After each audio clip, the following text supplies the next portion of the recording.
Guys, welcome back to my channel. और सोचो, एक दिन अर्थ अचानक से कहीं चली जाती है। मतलब हमारे सूरज दिखता नहीं, गर्मी होती नहीं, और कोई और प्लैनेट हमें दिखता नहीं। हम बस दूर जाते जा रहे हैं और हम अपने सोलर सिस्टम से दूर जाते जाते जाते जाते निकल गए। आज हम लोग यही बताने वाले हैं, क्योंकि आज हम करने वाले एक what if video. So basically आज का title, what if the earth got ejected from the solar system. इसका मतलब कि अर्थ जो सन को ऑर्बिट करती है और उसके नेबर्स वीनस, मार्स, प्लूटो नहीं, एक्चुअली प्लूटो तो बहुत दूर है, बट तब भी हमारे सारे सोलर सिस्टम हम छोड़ के जाते हैं और बस चलते जाते हैं। यही डिस्कस करते हैं। तो आगे बढ़ने से पहले like, share and subscribe my channel. So guys, let's begin. Okay, so how could the earth be ejected? मतलब कि अर्थ कैसे इजेक्ट हो सकती है। पहला, ग्रेविटेशनल स्लिंगशॉट। इसका मतलब बहुत बड़े प्लैनेट्स जैसे जुपिटर की तरह प्लैनेट जो है, अगर वो अर्थ के पास से जाते हैं तो उनकी जो ग्रेविटी है वो हमारा जो प्लैनेट है वो ग्रेविटी की वजह से उनके पास जाएगा। पास जाने के कारण वो फिर दूर जाएगा और फिर बस चलता ही जाएगा स्पेस में। ये एक हो सकता है, और ऐसे प्लैनेट्स बहुत सारे हैं हमारे यूनिवर्स में। सेकेंड, एक बहुत साइंटिस्ट कहते हैं कि ये one of the most possible reasons है। क्यों? बेसिकली अर्थ एक रोग स्टार हमारे सोलर सिस्टम के पास से जा सकता है, जिसकी वजह से प्लैनेट्स अपने ऑर्बिट से निकल सकते हैं, एंड स्पेशली अर्थ ऑर्बिट से निकल सकता है। फ्यूचर में एक और वो होगा पॉसिबिलिटी कि फ्यूचर में बहुत सारे साइंटिस्ट प्रेडिक्ट करते हैं कि मिल्की वे गैलेक्सी एक दूसरी गैलेक्सी के साथ, एंड्रोमेडा गैलेक्सी के साथ एक बहुत बड़ा कोलिजन होगा, यानी टक्कर होगी। तो उसमें ग्रेविटी की केओस जो होगी उसकी वजह से प्लैनेट्स जो अर्थ की तरह प्लैनेट्स है, सन, सोलर सिस्टम, सारे इजेक्ट हो सकते हैं। तो ये हो सकता है one of the main reason. सबसे इमीडिएट इफेक्ट होगा सब विद इन 8 मिनट्स, यानी 8 मिनटों के अंदर अंदर धरती पूरी काली, क्योंकि सन जा चुका है।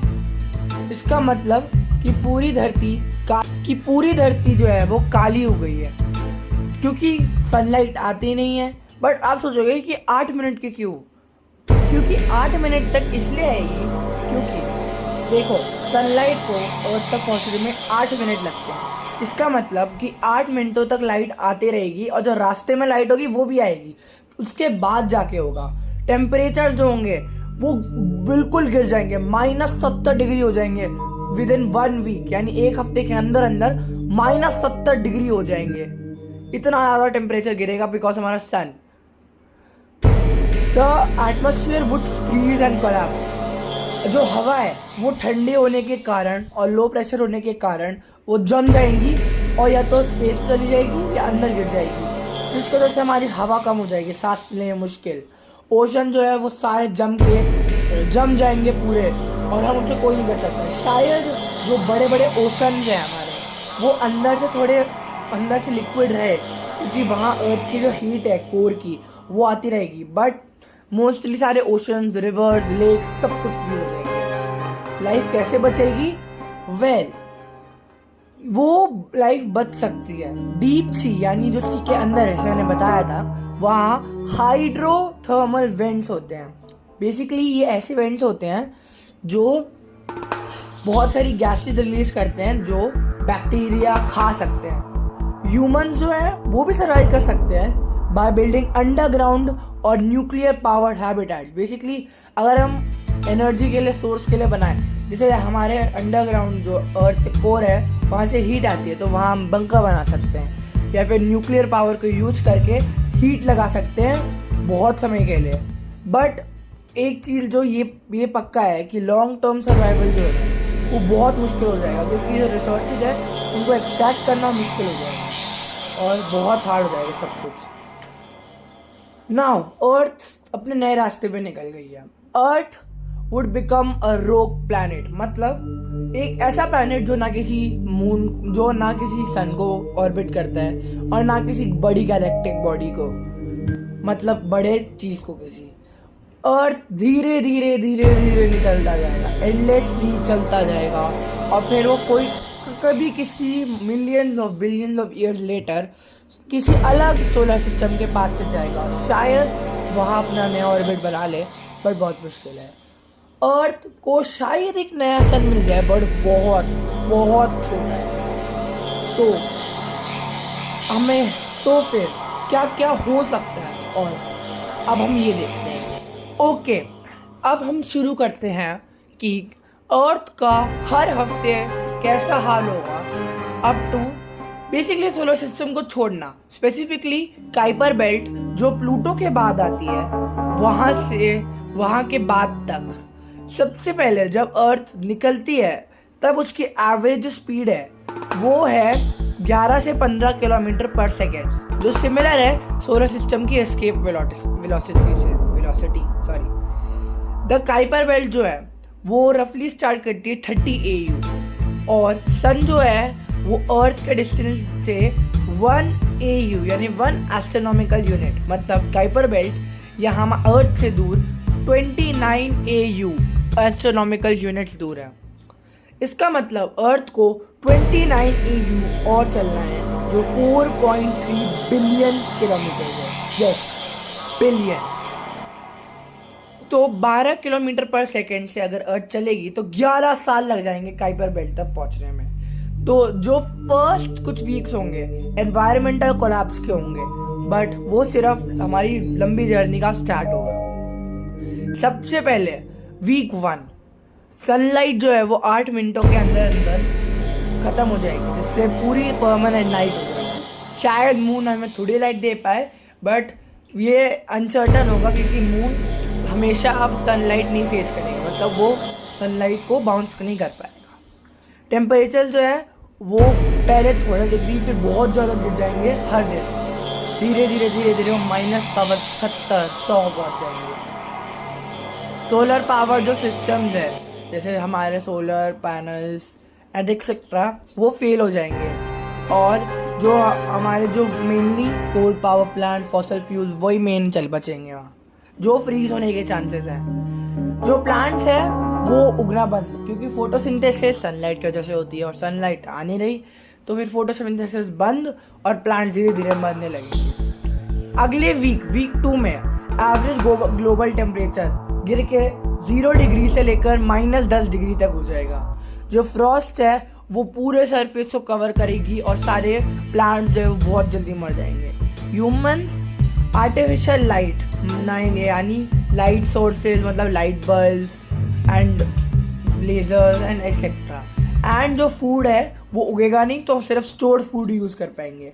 पैनिक हर जगह फैल जाएगा, गवर्नमेंट डिक्लेयर करेगी ग्लोबल इमरजेंसी, यानी हर जगह हर चीज़ बदल जाएगी और एनआरकी भी हो जाएगी, मतलब कोई भी गवर्नमेंट की बात नहीं मानेगा कुछ बहुत सारे लोग। वीक 3 में ओशन जो है वो सारे फ्रीज होना स्टार्ट हो जाएंगे, टेम्परेचर -20 से -30 हो जाएंगे, और जो डीपर वाटर्स है वो लिक्विड रहेंगे ड्यू टू द टेम्परेचर। ज़्यादातर फिश जो है वो मरने स्टार्ट हो जाएगी और पूरा इकोसिस्टम हिल जाएगा। जो सर्वाइवल बचेंगे वो अंडरग्राउंड बंकर्स में मूव कर लेंगे, या फिर जियोथर्मल प्लांट्स और न्यूक्लियर पावर से। वीक 4 एटमॉस्फेरिक कंडीशंस चेंज हो जाएगी, टेम्परेचर गिर के -40 से -50 हो जाएंगे। अपर एटमॉस्फेयर जो है वो फ्रीजिंग करना स्टार्ट कर देगा और स्नो लाइक क्रिस्टल्स गिरेंगे, एटमॉस्फेयर थिन होता जाएगा और हम सांस भी नहीं ले पाएंगे। जो जेट स्ट्रीम्स हैं वो कोलैप्स हो जाएगी और वेदर पैटर्न स्टॉप हो जाएंगे, और सिर्फ geothermal, nuclear and chemical energy sources will keep humans alive. Week 5 darkness जो है वो नॉर्मल हो चुकी है। Now Earth 20 million kilometre away हो जाएगा फ्रॉम इट्स फॉर्मर ऑर्बिट, जहाँ वो ऑर्बिट करता था। टेम्परेचर -60 हो जाएंगे और मोस्ट प्लैनेट जो है वो frozen, most of the planet will be a frozen wasteland. उसके बाद deep sea underground microbes still thrive, but वो अनअफेक्टेड रहेंगे बाय द सरफेस डिजास्टर, क्योंकि वो पास है। वीक 6 to 8 जो प्लैनेट है वो पूरा जम चुका है और resemble giant snowball. Average temperature इसके हो जाएंगे 70 से -80। पूरा टेम्परेचर -70 से 80 रहेगा। सरफेस जो है वो ओशन को पूरा सील कर देगी। इतनी टेंस ऑफ मीटर्स थिक, इतनी मोटी परत हो जाएगी कि हम ओशन को एक्सेस ही नहीं कर सकते। Only geothermal cracks, hydrothermal vents and deep earth heat provide liquid water. सिर्फ यही बचेंगे वाटर का। ह्यूमंस जो शायद जिंदा हो वो अंडरग्राउंड एक्सट्रीम आइसोलेशन में रहेंगे। फिर month 3 to 6 permanent ice as.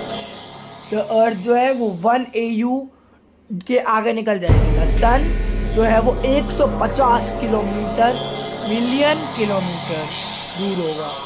सन जो है वो एक अब बड़ा सा तारा नहीं लगेगा, क्योंकि नो लॉन्ग बिकॉज ये अब बहुत दूर हो चुका है। एटमॉस्फेयर जो है वो कोलैप्स करना स्टार्ट कर जाएगा। ऑक्सीजन एंड नाइट्रोजन जो है वो फ्रीज आउट कर जाएगी and thin layers of frozen gases बन जाएगी। By 6 months Earth is fully locked into a rogue planet state. मतलब कि अर्थ जो है वो प्रॉपर एक रोग स्टेट है, से नो गोइंग बैक। 1 साल हो चुका है। अर्थ 3.7 बिलियन किलोमीटर्स अवे है अपने ओरिजिनल जगह से। सन जो है वो एक दूसरा बहुत शाइनी तारा लग रहा है। वो तारा सन भी नहीं लगता। एवरेज टेम्परेचर स्टेबलाइज हो जाएंगे, बट होंगे -150 डिग्री पे। ह्यूमन सर्वाइवल जो है वो सरफेस से बिल्कुल खत्म हो गया। Deep bunkers and artificial biospheres are the only hope. Year 2 and 10 जो सोलर सिस्टम हम क्रॉस करने लगेंगे वो उसको हम आउटर सोलर सिस्टम कंसिडर करेंगे, बिकॉज अर्थ अब जुपिटर, सैटर्न, यूरेनस और नेपट्यून के ऑर्बिट्स तक पहुंच जाएगा। ऑल्दो ये प्लैनेट्स बहुत may not longer align close to the ejection path. जो स्पेस है वो डार्क बनता जाएगा और कोल्ड बनता जाएगा। Cosmic rays and interstellar radiation increases, क्योंकि हमें अब सोलर रेज की शील्डिंग नहीं मिल रही है। ईयर 11 हो चुका है। पूरे के पूरे 11 साल हो चुके हैं जब से हम उसके ऑर्बिट से निकले हैं। अर्थ जो है वो एक काइपर बेल्ट में है, अब आ चुकी है। ऐसा जगह जहाँ आइसी ऑब्जेक्ट्स है और प्लूटो तक है।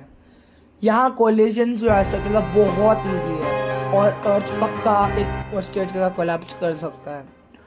नाउ अर्थ जो है वो एक ट्रू रोग प्लैनेट कंसिडर है, क्योंकि अब वो सन के पास नहीं पहुंच सकती, कोई तरीका नहीं है। अब अर्थ हमेशा के लिए इंटरस्टेलर स्पेस में चलती रहेगी। शायद कभी स्टार सिस्टम के पास चले जाए और फिर वहाँ एक प्लैनेट बन जाए, बट ये बहुत मुश्किल है। इसलिए ये बहुत ही डिजास्टरस होगा। सो गाइस, ये मेरा व्हाट इफ सिनेरियो आज का था। I hope you like it and guys please subscribe like my channel, क्योंकि ये मैंने बहुत मेहनत से बनाई है। सो गाइस, आज के लिए इतना ही। Like, share and subscribe my channel.